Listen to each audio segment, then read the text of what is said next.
আমরা কি সভ্য নাকি মুসলিম? আপনার কি ধারণা? আজকে আইন নিয়ে নয়, আমি কথা বলতে চাই সেই নিয়মগুলো নিয়ে যেগুলো কোনো আইনের বইয়ে লেখা নেই, তবুও একটি সভ্য দেশের মানুষ প্রতিদিন সেগুলো মেনে চলে।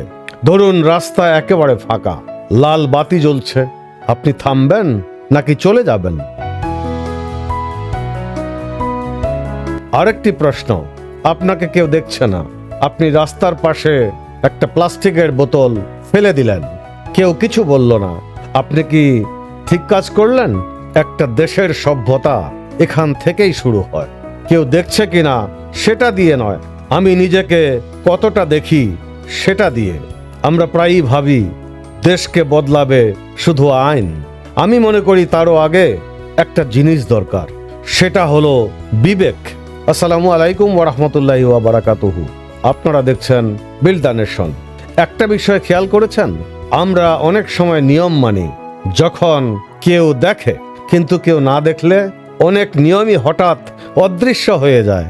এখানেই একটা জাতির আসল পরীক্ষা, সভ্যতা।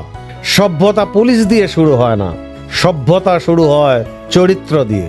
আমাদের দেশে বেশিরভাগ মানুষ আমরা নিজেকে মুসলিম বলে পরিচয় দিই। ইসলাম শুধু নামাজ শেখায় না, সততা শেখায়, আমানত রক্ষা শেখায়, অন্যের অধিকার রক্ষা শেখায়, কথা রাখার শিক্ষা দেয়, ন্যায়ের শিক্ষা দেয়। তাহলে একটা প্রশ্ন আমরা নিজেদেরই করি, এই মূল্যবোধগুলো আমাদের প্রতিদিনের আচরণে কতটা দেখা যায়? এই প্রশ্ন কারো বিরুদ্ধে নয়, এটা আমার জন্য, আপনার জন্য, আমাদের সবার জন্য। ধর্ম শুধু পরিচয় নয়, ধর্ম আচরণেও প্রতিফলিত হয়। একটা সভ্য দেশ শুধু কাগজের আইন দিয়ে চলে না, চলে বিশ্বাস দিয়ে, অভ্যাস দিয়ে, পারস্পরিক সম্মান দিয়ে। আইন আমাকে শাস্তি দিতে পারে, কিন্তু বিবেক আমাকে থামিয়ে দেয়। আপনি লাইনে দাঁড়িয়ে লাইন ভাঙলেন না, কারণ এটা আপনার চরিত্র। আপনি ঘুষ দিলেন না, কারণ এটা আপনার বিবেক। আপনি যত্রতত্র ময়লা ফেললেন না, কারণ এটা আপনার অভ্যাস। এই শিক্ষা কোনো আদালতে হয় না, সংসদেও হয় না, শুরু হয় পরিবারে, তারপর স্কুলে, বিশ্ববিদ্যালয়ে, তারপর সমাজে, তারপর রাষ্ট্রে। একটা শিশু যা শোনে তার চেয়ে বেশি দেখে শেখে। তাই আমরা যা করি পরবর্তী প্রজন্ম সেটাই শেখে।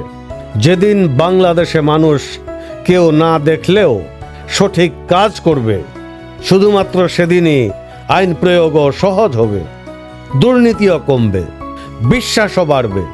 কারণ সভ্যতা শুরু হয় বিবেক থেকে। আজকের প্রশ্ন আপনার জন্য, আপনি আইন মানেন নাকি আপনার বিবেক আপনাকে আইন মানতে শেখায়? ভাবুন, নিজেকে প্রশ্ন করুন। পরিবর্তন সব সময় নিজের থেকেই শুরু হয়। আগে মানুষ গড়ি, তারপর দেশ গড়ি। পরবর্তী এপিসোড দেখার জন্য অগ্রিম আমন্ত্রণ রইল।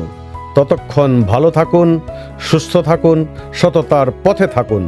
আসসালামু আলাইকুম ওয়া রাহমাতুল্লাহি ওয়া বারাকাতুহু।